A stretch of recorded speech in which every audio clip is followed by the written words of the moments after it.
runs an unregulated operation, does he not? You are aware that by doing this we are disrupting people's lives? Yes, the very same people are doing their utmost best to disrupt ours. Besides, they are not innocent bystanders. They are corrupt politicians. Still, we enforce strict laws on people who cause no one real harm. We do it every single day. If you do not want to be involved in this, do not be. Go back to talking to your lovely flowers. I was merely pointing out the philosophical irony. Do not let me down. What are you doing out here? And what is that contraption? A curious landlady asked, pointing at the device Murdoch was installing on the ceiling of a hallway. It is a revolutionary fire detection alarm system, ma'am. A what? Yes, like I say, it makes a loud alarm sound if it senses dangerous smoke in a building. Well, sad to say, there is plenty of that in here. All sorts of comings and goings I do not approve of. Well, suppose we see if it is working. Most of my other devices simply take still photographs that are developed and viewed much later in a darkroom. This remarkable television transmits moving images instantly over the wire, all right here. Fascinating. Once my other devices have done their diligent work, we will develop and view those images. If there is anything of value, we will proudly show it to the Board of Control. The grand hope is that they will get rid of Chadwick Vaughn themselves. So, is this the future of modern policing? Let the clever machines do the hard work? It is a safe way of viewing wrongdoing without putting any brave officer at physical risk. Well, I could certainly use one of your marvelous machines at the Starbright. Are you sure? It feels rather wrong. I know, but we need to get Station House number 4 operational again. And I am sure you would like your beloved job back. This is the only way to do it. William. Oh, darling, I can see why you need your job back. What can we do for you? I know who bumped into you so roughly. Mrs. Crabtree. It was my husband, U.S. loyal assistant, Randall. He returned home last night with his naughty papers tucked under his arm. Did he now? Where is this Randall fellow? Lunching at the fancy bar in Barrister. I see. You are not going anywhere, Miss Hart commanded gently, placing a hand on Mrs. Crabtree's shoulder. You took a nasty bump to the head. I will go find him. You go home and rest. Coroner has strict orders. Miss Hart, do not you do anything reckless either. Oh, just going to find a sturdy constable and have him formally arrested. Effie, I hope you do not mind, but I would love to stay and watch you fiddle with the equipment. Uh-huh. Where are you off to in such a tremendous hurry? Off to have a stern conversation with someone who confronted Mrs. Crabtree. Attacked Effie? Mind if I tag along? Sure. I have been taking boxing lessons. Filling my free time since Mari Vaughn shattered my beloved newspaper. Become part of that noble pursuit. Excuse me, what are you doing on the public street with a protective device? Officer Berger, just the person you're looking for. Would you care to make an official arrest? This brilliant invention is really quite something. You really are a clever and inventive man, detective. Oh, I know him. That is Alderman Pearson. He is a right scoundrel. Perhaps you should leave this delicate matter to me. I would not want this official investigation to become ethically compromised. Of course, detective, I am sure you are not comfortable with being compromised. You there, Randall. What do you want? Randall sneered, looking up from his expensive lunch. A moment of your valuable time. Well, you are not having it. You bumped my good friend last night.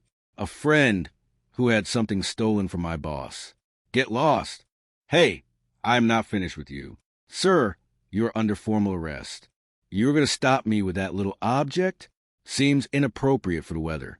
What did you do? It is a harmless but highly effective solution made of cayenne pepper. Might be useful to keep in my protective clubroom. Here, I will help you walk to the nearest station house to clear your eyes. I would rather help you use this. Oh, Andrew, you are a clever devil. If you like, I can fetch Allison as well. I thought you said you were leaving me forever. I could never truly leave you, Chadwick, not with so many important things unresolved. Gentlemen, thank you for attending this evening, Mayor Vaughn announced smoothly, standing before the gathered members of the city council in a lavishly decorated room. Mayor Vaughn has asked me to arrange this grand gathering to show his deep and profound appreciation for your continued support. What is this elaborate setup? One councilman asked, looking suspiciously at the large projector screen at the front of the room. You will see in a moment. Did you give the detective the red book? I did. Some of you may know me as Detective William Murdoch of the recently and unjustly decommissioned Station House No. 4. My stellar career and that of my dedicated colleagues have been unfairly cut short thanks to the selfish actions of the man currently serving as mayor. Cut to the chase, Murdoch. Vaughn sneered, his confidence unwavering. You certainly know how to please a crowd, Murdoch replied calmly, signaling to Higgins in the back of the room. The projector clicked to life, casting a bright square of light onto the screen.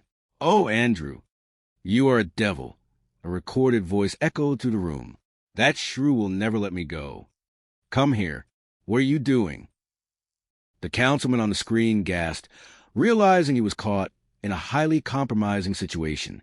We were able to obtain these clear recordings and undeniable images thanks to an exhaustive list of detailed files that Mayor Vaughn keeps on each and every one of you. As you can plainly see, we have a very thorough, undeniable record of all of your hidden misdeeds. The room erupted into quiet gasps and furious whispers. The men in expensive suits suddenly looked very small, their faces pale with shock and outrage. Our solid evidence and Vaughn's secret papers will be made completely public in the morning edition of the newspaper if Vaughn is still mayor tomorrow morning. However, if he is not, then what you see here today will never leave this very room. The ball is entirely in your court, gentlemen. You betrayed me, Vaughn whispered, turning a venomous glare toward his wife. That is life, darling, she replied with a victorious, unbothered smile. What she said, I will see you tomorrow morning at Station House 4 by then, young friend. The next morning, the sun shone brightly over Toronto, reflecting off the clean windows of Station House 4. The doors were wide open and familiar, comforting hum of police work filled the air. There you are, Emily Watt said happily, placing his beloved plant on his newly reclaimed desk near the window. Thank you for getting our meaningful jobs back. It is incredibly nice to get out of a quiet house, Murdoch smiled, arranging his meticulous files. So you can go back to sitting around here all day, Higgins teased, leaning against the doorframe. Better than sitting at home with absolutely nothing to do, sir. The board voted unanimously for Vaughn to be immediately removed from his high office last night. We have all been officially reinstated, including Mrs. Crabtree. What was Vaughn's reaction? He volunteered to step down gracefully to avoid further intense public humiliation. Where is he now? He left town quickly last night. He went home straight from the tense council meeting, packed his bags, and was out the door in mere minutes. Any idea where he went? Not a single clue. But he is out of our hair, and that is all that truly matters for today. But, sir, Vaughn is responsible for several highly serious crimes. And one day, I promise you, he will be brought to true justice. But until then, just sit back and enjoy the victorious moment, my old friend. You are back where you belong. Oh, Higgins. Sir, put the kettle on. Right then, lads.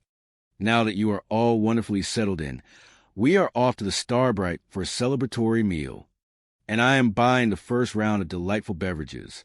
Well, that is very kind of you, sir, but I believe I will stay right here and settle in completely.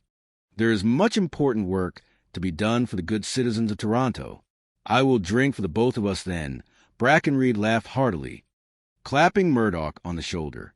Albert Joy, a man after my own dedicated heart. Hey, Higgins, are you coming or not? Coming, sir. The autumn wind swept through the bustling streets of Toronto, carrying with it the crisp promise of change. The city was alive with the hum of horse-drawn carriages and the distant chime of the clock tower. Yet beneath this peaceful surface, a delicate tension lingered. In the heart of the city, a confrontation was unfolding, one that would test the resolve of the dedicated men